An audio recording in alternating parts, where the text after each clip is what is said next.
Me too. You're from Louisville, Kentucky? Yeah, I had a house there. My family, that's where I'm going back to in October. Lived in Crestwood, actually, right outside of Louisville. My mother lives in Prospect.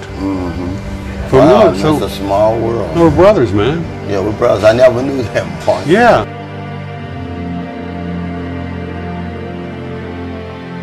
The two brothers from Louisville, Kentucky, Mark from Everyman Has a Story and Calvin from Sunshine Shoulders, may indeed be brothers.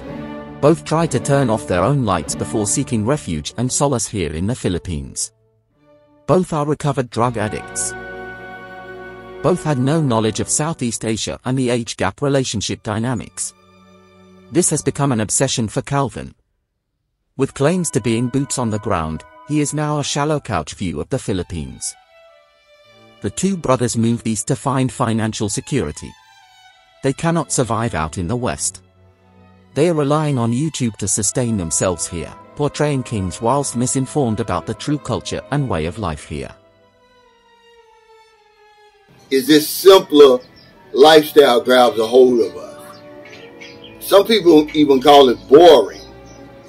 But it's real quiet over here in the Philippines. And some people would be like, man, that's not good. But it really is good. The stress associated with all that hustle and bustle is gone. Community living in the Philippines is indeed a significant aspect of the culture, often contrasting with the more individualistic approach commonly seen in Western societies.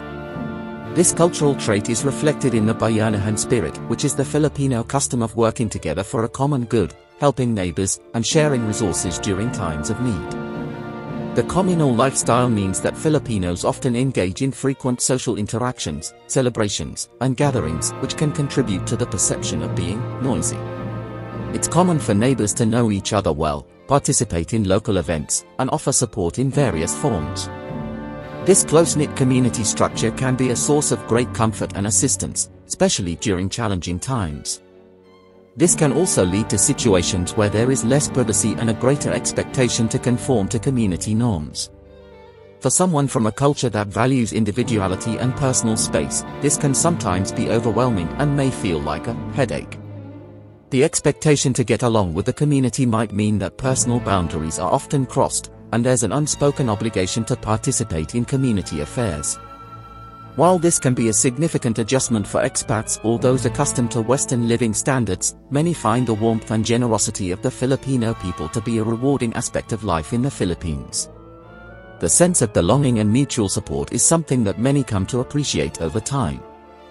It's important to navigate these cultural differences with an open mind and find a balance that works for you. Engaging with the community can lead to enriching experiences and deeper connections, but it's also okay to set boundaries and seek personal time when needed.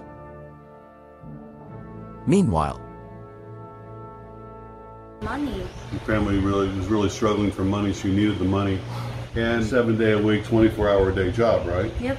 And so you lived in their house? No, actually, I was staying with them. Yeah. So I'm just gonna look at the baby when the parent is doing something. They have to go to work like that. But whenever they came home, I am the one who feed the baby too.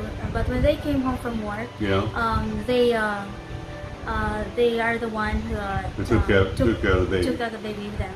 Yeah. I think it's a 500 pesos a week. Oh, that was you've been a maid twice? I think 1, 2, 3. Oh, you've been a maid 3 times? 3 or 4 times like that. Okay. See, I didn't even know this, guys. I thought she just made 1 time. So this was the first job we're talking about now. Yep. In the shadowed corners of Ground Zero, the once thriving hub for expatriates, Mark's presence has become a ghostly tale. The whispers tell of his banishment, a fall from grace pinned on the tiny shoulders of his infant son, Rogan.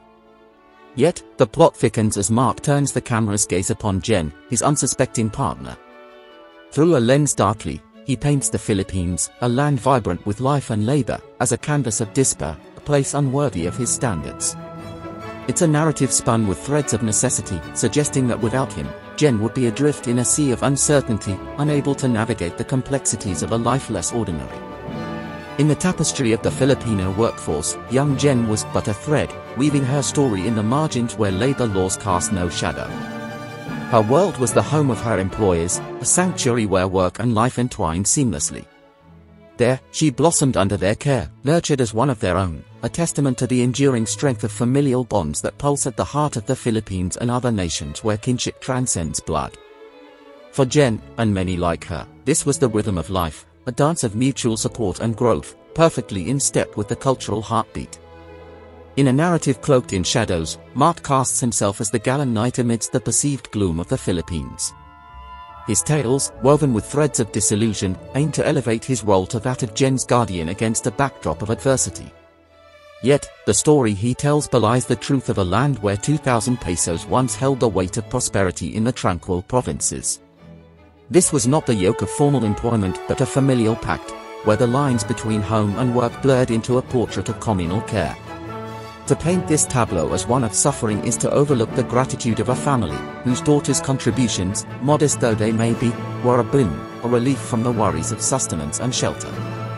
In the heart of the Philippines, such interdependence is not a burden but a cherished lifeline, a testament to the enduring spirit of mutual support. In a misinformed twist on an old story, two brothers have changed their partners, slowly turning them away from the traditions and values they grew up with. These women, who once fully embraced their own culture, now stand at a crossroads, pulled between the charm of Western ways and the deep-rooted call of their own cultural past.